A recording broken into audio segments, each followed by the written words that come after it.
os voy a hacer una review totalmente sincera y objetiva de uno de los productos. Y es que llevo un tiempo siendo bombardeado en YouTube por vídeos que hablan de las maravillas, de las virtudes de uno de los nuevos Mac que tiene Apple. En concreto, el Mac Mini, con el nuevo procesador M4, el M4 y el M4 Pro, en el cual nos hablan como de su modelo base es el Nova Más, la excelencia pura. Algo que sí o sí tiene que comprar todo el mundo. Algo que abarca prácticamente todos los nichos. Algo que sirve prácticamente a todo el mundo. Yo me baso más bien en las necesidades de cada persona para cada momento. Si yo voy a comprarme un coche para el campo, me voy a comprar una camioneta, no me voy a comprar un deportivo. Si quiero un coche para correr, me voy a comprar un deportivo, no me voy a comprar una moto de campo. Entonces, según las necesidades que yo tengo, he de comprarme el dispositivo o el aparato que se adapte mejor a mis circunstancias. Y eso es de lo que vamos a hablar hoy, del Mac Mini M4, que como veis, siempre en Apple viene perfectamente embalado. Pero no vamos a hacer aquí un unboxing, más que nada porque el Mac Mini ya lo tengo aquí detrás colocado.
Como sabéis, yo no tengo una cámara profesional. Yo grabo con mi iPhone 15 Pro Max. Preferí invertir en un ordenador más potente que me permitiera hacer no solo los vídeos de YouTube que hago para todos vosotros, sino también mi otro hobby. Hay quien le gusta la Play 5, hay quien le gusta el fútbol y a mí me gusta jugar a hacer cine. Y como sabéis, hago en alguno de mis vídeos, he puesto algunos de mis pequeños cortometrajes que hago grabándolos con mi iPhone, como este que veis aquí. Pues bien, para estos vídeos yo utilizo el programa DaVinci Resolve y ya empezaba a notar que cuando metía muchos efectos, muchas cositas, mi ordenador, mi M1, mi portátil ya empezaba a ralentizar y dije, bueno, vamos a ir ahorrando un poco y voy a comprarme un Mac Mini, ya que todo el mundo habla maravillas de él. Lo primero que vi es como todo el mundo decía que con el modelo básico volaba el equipo, podías perfectamente trabajar con DaVinci Resolve. He de decir que, en primer lugar, se suele poner mucho como ejemplo DaVinci Resolve porque es uno de los programas que más consume, más recursos consume y más recursos necesita. Así que, en efecto, es una buena comparativa. Partiendo desde ese punto, vamos a ir a lo siguiente. Yo necesitaba un equipo que me permitiese avanzar en la línea de tiempo mientras edito de una forma fluida. Que cuando le diera el espacio para recorrer la línea de tiempo no perdiese muchos fotogramas, no me fuese a tirones, fuese algo más fluido. Y que a la hora de exportar no me tirase 1 hora, 2 horas para exportar un pequeño corto de 2 o 3 minutos. Esas eran mis pretensiones. No estoy hablando de hacer nada para Hollywood, sino algo normalito en vídeo. con un iPhone. No estoy hablando de una cámara profesional, Blackmagic, Sony, Canon, no. Con mi iPhone. De todas formas, con los vídeos que yo veía por YouTube del modelo básico, que si con 256 GB de espacio en disco y un disco externo SSD conectado y 16 GB de RAM era más que suficiente, yo sinceramente como profesional tenía mis dudas, pero veía mucha gente como lo mostraba en internet, lo movía y decía, fijaos lo bien que va y lo fluido que va. Y yo decía, a ver, si os acordáis y miráis un poco de tiempo hacia atrás, uno de mis primeros vídeos, cuando nos pasamos a OpenCore Legacy Patcher, fue con Final Cut, etalonando también, o modificando o editando un vídeo con macOS Ventura, si no recuerdo mal, creo que fue macOS Ventura o una versión anterior, no estoy muy seguro, no recuerdo ahora bien, editando también con Final Cut un vídeo de forma fluida. Hoy en día, con macOS Ventura y mi iMac de 2013, puedo editar también de forma fluida, si lo que hago es poner simplemente un vídeo, colorear un poco, subir el contraste, el brillo, los colores y añadir un poquito de sombras. Poner la música de fondo y un par de transiciones. Y eso me lo va a hacer perfectamente mi programa. Si quiero navegar, me lo va a hacer perfectamente. Si quiero crear un texto, me lo va a hacer perfectamente mi iMac. Y no tengo tampoco que comprarme un Mac Mini.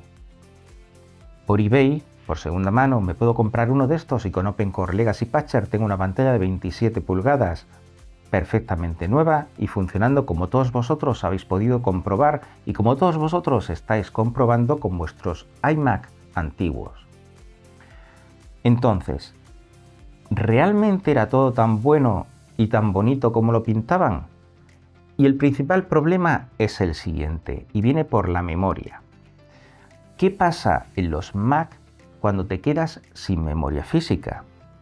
Cuando te quedas sin memoria física, tu Mac empieza a hacer un swap, a virtualizar la memoria, es decir, coge trozos del disco duro y con ese disco duro virtualiza la memoria RAM para que las aplicaciones puedan seguir trabajando.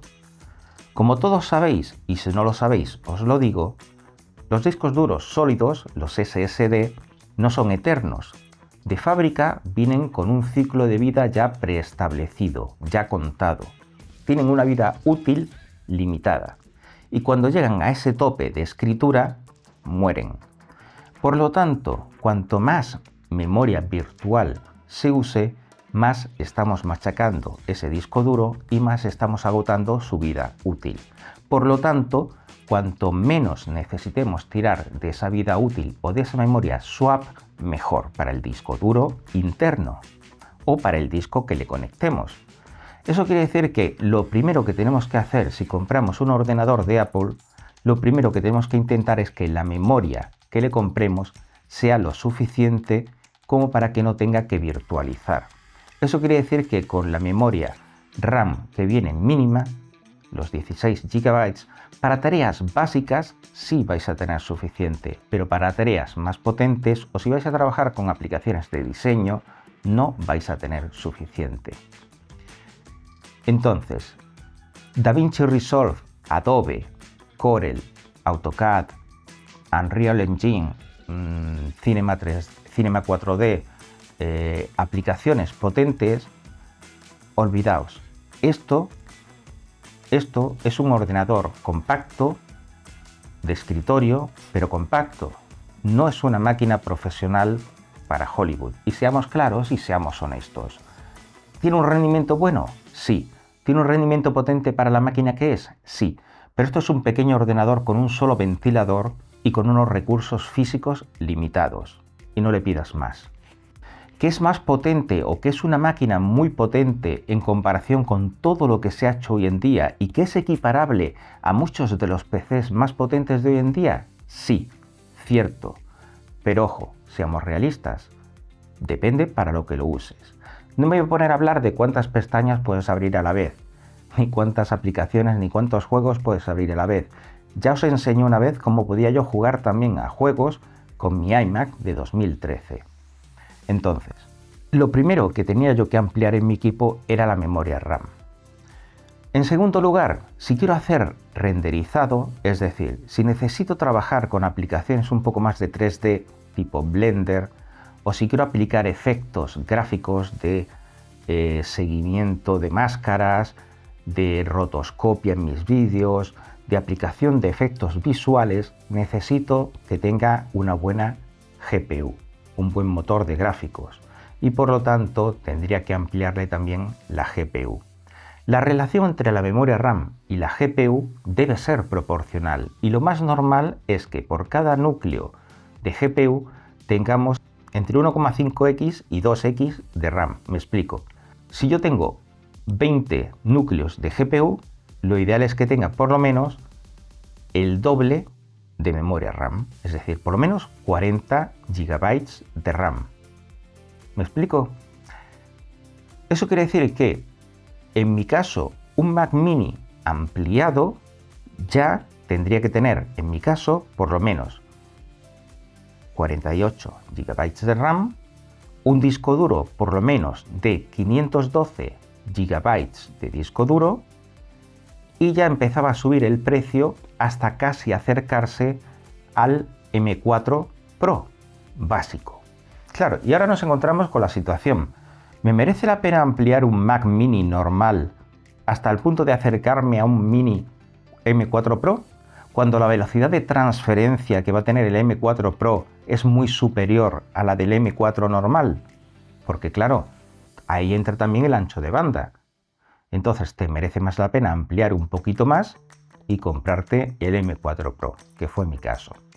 Así que me compré el M4 Pro.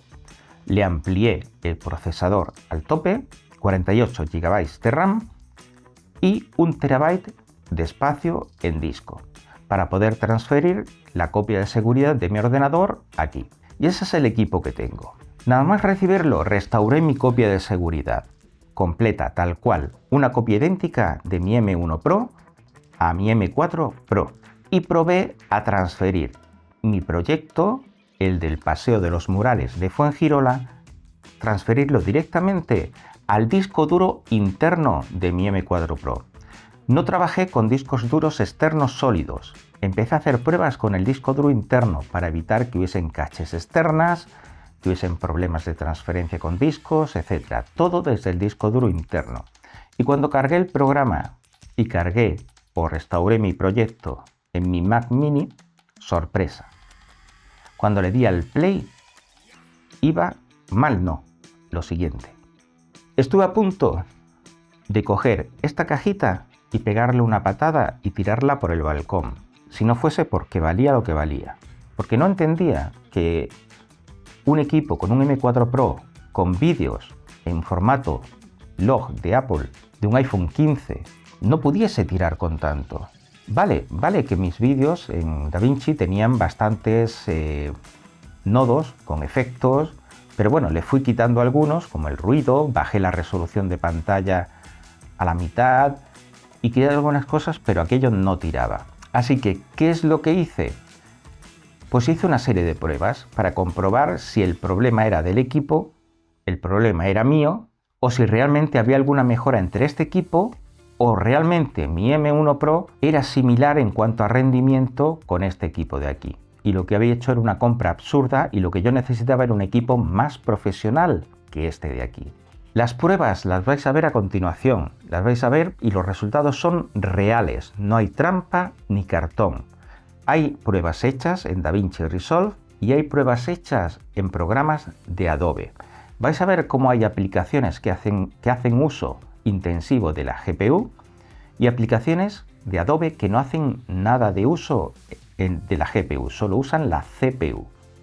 Vais a ver el uso intensivo de la RAM, vais a ver el uso de la memoria swap y vais a ver cómo se disparan los ventiladores. Y el que me diga que esto no se calienta está de broma. Evidentemente se tiene que calentar, igual que se calentaba mi portátil, mi M1 Pro. Lo que pasa es que mi M1 Pro tiene dos ventiladores y esto solo tiene un ventilador y disipa por abajo. Pero a calentarse se calienta y si le pones la mano encima está caliente. No quema, evidentemente, pero está calentito. Y estoy hablando de un vídeo de 1 minuto y medio. Si fuese más tiempo, se calentaría más. y si fuese verano estaría más caliente todavía.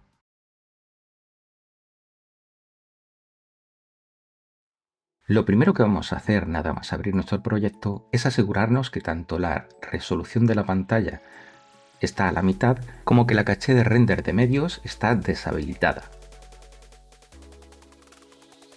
Comprobamos los recursos de la máquina y vemos cómo la velocidad de fotogramas prácticamente se queda de 2 a 4 fotogramas por segundo en vez de los 30 que debería alcanzar.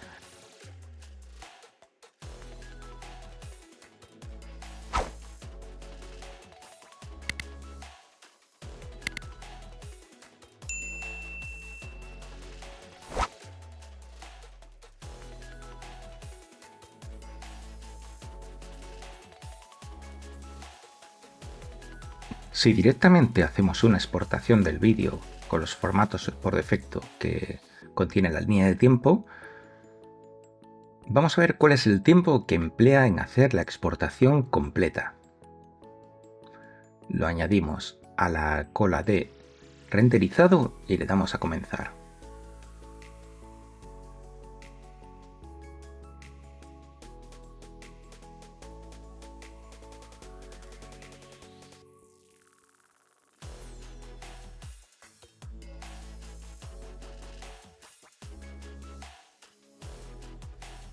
Así que la resolución de la línea de tiempo la dejamos a la mitad y activamos en Smart el renderizado de la caché. Comprobamos que no hay nada activado, que está toda limpia la caché interna. En esta nueva prueba lo que vamos a hacer es abrir el vídeo y activar por defecto la caché inteligente, es decir, dejar que el vídeo vaya en segundo plano creando la caché de medios, es decir, procesando todo lo que son los efectos para que de esa forma pueda habilitar en segundo plano lo que es el timeline para hacer la preview o la vista directamente de los fotogramas. Y veréis que la barra de progreso pasa de rojo a azul mientras se va creando la caché.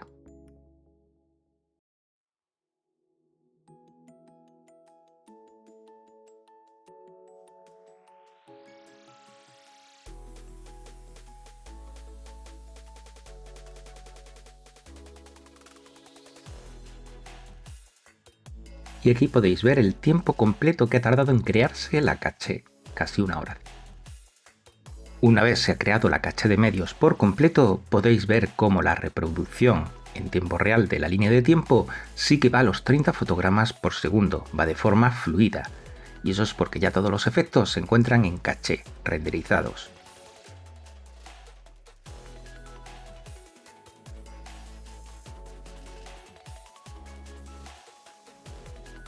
La estructura de nodos creadas en este clip para lo que es la gradación, la corrección de color, el etalonaje, etc., no es una estructura simple, es una estructura semiprofesional en la que se han utilizado, es cierto, nodos complejos, nodos de reducción de ruido, nodos de grano, nodos para quitar el flickering o el parpadeo, en el caso de luces que fuesen a diferente frecuencia de grabación, nodos con viñetas, etc. Nodos con tracking, nodos que pueden consumir muchos recursos. En definitiva, lo que requeriría un tratado profesional o semiprofesional de cualquier estructura o cualquier vídeo que queramos hacer con DaVinci Resolve. Es decir, básicamente si me compro DaVinci Resolve Studio es para poder trabajar con vídeos de este tipo y para poder hacer cosas de este tipo. Si no, utilizaría herramientas mucho más sencillas. Y si me compro un Mac Mini Pro con el chip M4, se supone que es para poder trabajar o para poder hacer cosas al menos de este tipo.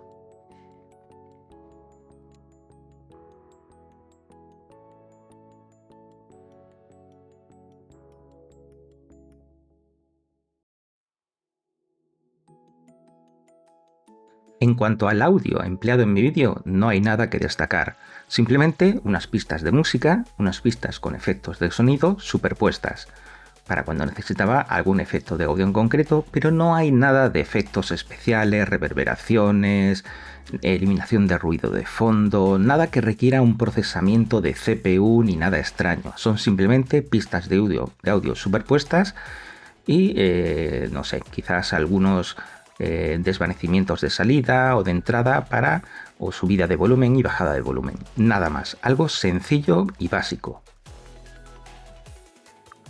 Y fijaos la diferencia en tiempo a la hora de exportar el mismo vídeo una vez que se ha hecho la caché de renderizado, y diciéndole por supuesto que utilice esos medios que han sido ya renderizados previamente, marcándole las casillas, por supuesto.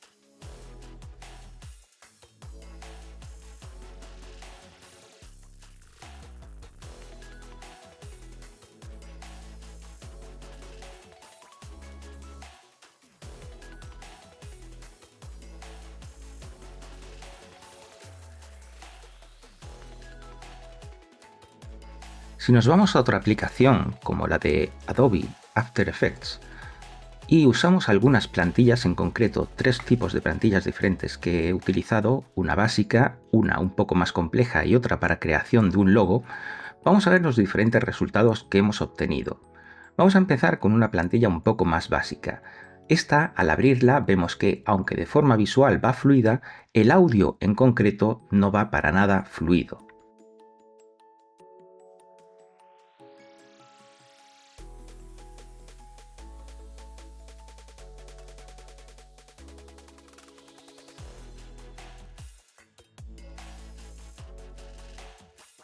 Fijaos que Adobe en este caso no hace prácticamente uso de la GPU, de lo que es el motor gráfico. Hace un poco de uso, pero no un uso tan intensivo como el que hacía en nuestro caso anterior DaVinci Resolve. La RAM, sí es cierto que usa toda la máxima RAM disponible, pero no hace prácticamente tampoco un swap en disco de la memoria.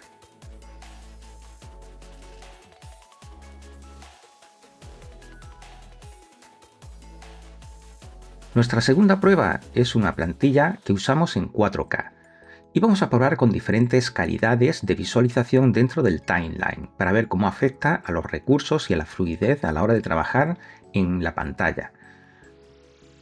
Para eso usamos calidad completa, mitad, tercio, etcétera, bajando y subiendo la diferente calidad. Esta le cuesta muchísimo más a la hora de reproducirla, a la hora de trabajar en vivo con esta plantilla, de hacer la reproducción. Sobre todo a mitad de calidad.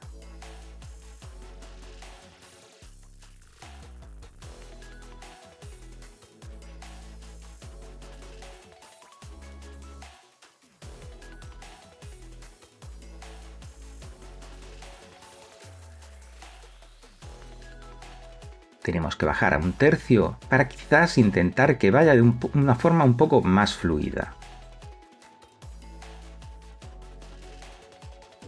Y en el último de los ejemplos vamos a crear un logo con After Effects.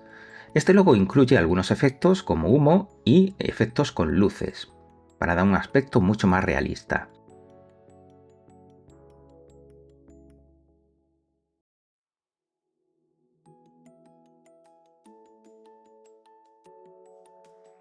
En este caso, a resolución completa prácticamente le es imposible hacer de forma fluida la reproducción.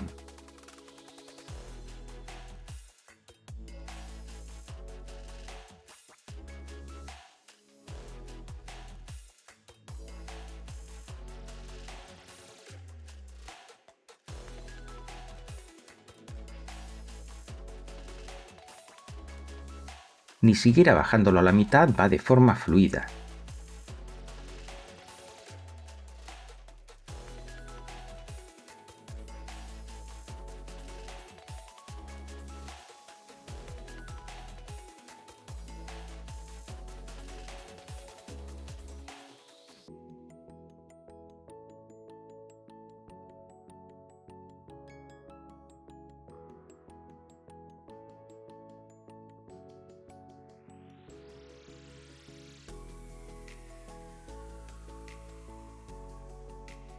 solo bajándolo a 1/3 conseguimos que pueda ir de forma un poco más fluida.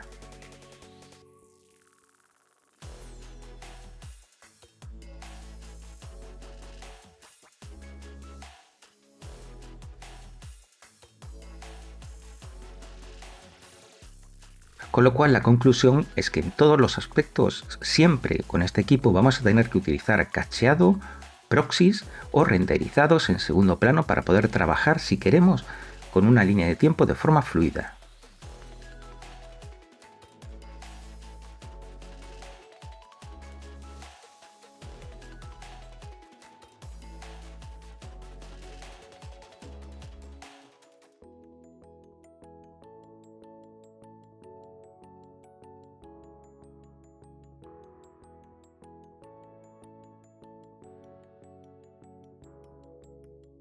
Comparándolo con mi MacBook Pro M1, fijaos cómo con solo 16 GB de RAM hace un uso intensivo de memoria SWAP, machacando el disco SSD interno. Fijaos cómo los recursos también van a tope, tirando al máximo de todo. Y como también, evidentemente, la diferencia en tiempo es sustancial. Evidentemente, el M4 consume muchísimo menos tiempo en hacer exactamente lo mismo. Evidentemente, es que es la cuarta generación y es lógico que sea mucho más potente. Pero tengo la sensación de que las aplicaciones aún no están optimizadas para sacar el máximo rendimiento de estos procesadores.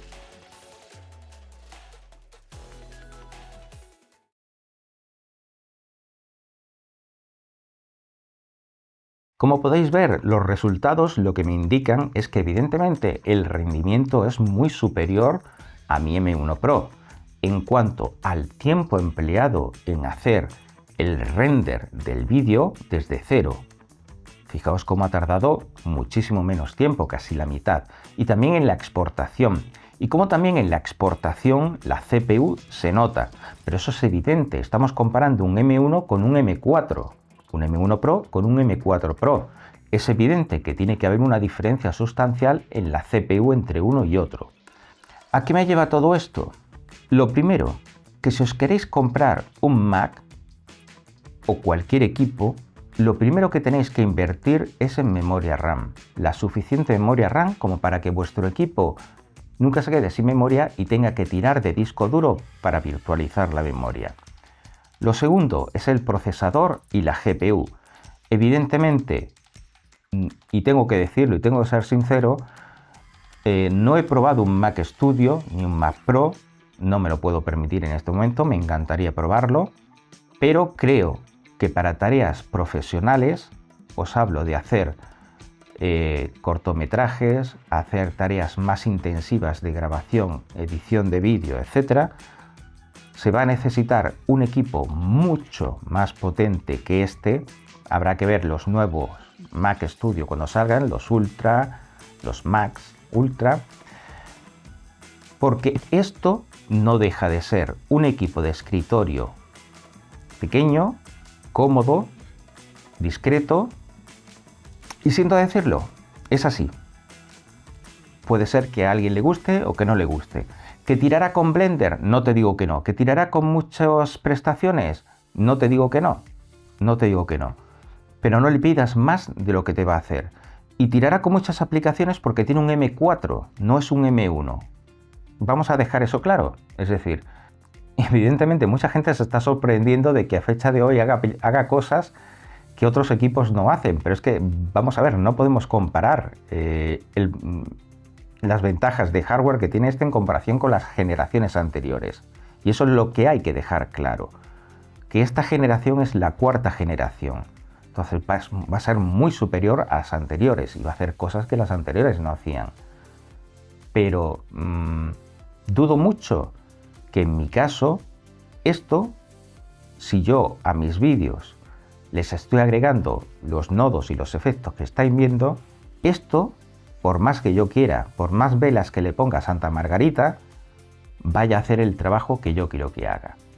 No lo va a hacer. Tendré que cachear mis archivos, tendré que usar proxies, tendré que bajar la resolución y tendré que apagar los nodos de reducción de ruido y de efectos de grano, etcétera, de película, y dejarlos para el final cuando esté todo ya renderizado para activarlos en el último instante.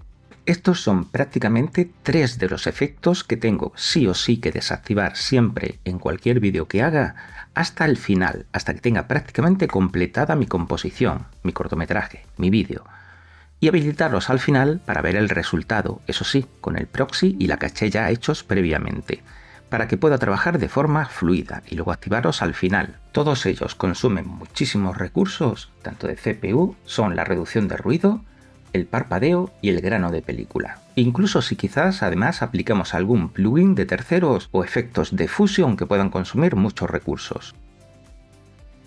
¿Para quién es este equipo? Para todo aquel que ya tenga un monitor, un teclado, un ratón o tenga una pantalla aparte, como tengo yo, porque puedo hacer mirroring a esa pantalla, como tengo yo aquí detrás que veis. Tengo mi Mac Mini conectado a mi pantalla LG y hago mirroring a mi iMac de 2013. ¿Lo veis? Lo uso como segunda pantalla por mirroring y puedo usar las dos pantallas. ¿El modelo básico que va a servir para mucha gente? Por supuesto, pero no deja de ser un equipo que va a requerir comprarlo y comprar todos los accesorios aparte. Entonces, ya que cada cual tome sus conclusiones. Así que, amigos y amigas, ¿qué hago? ¿Lo devuelvo todavía que estoy en el periodo de pruebas y ahorro un poco más y me compro uno más potente que realmente sirva para lo que yo quiero, que es poder hacer mis pequeños cortometrajes, que es lo que me gusta hacer, porque todo lo demás, si puedo hacer eso, me lo va a permitir hacer, o me lo quedo y aguanto un poco más y más adelante, pues me lo puedo permitir ya para generaciones posteriores que me permitan comprarme quizás un equipo más potente. Os leo en los comentarios. Nos vemos en el próximo vídeo.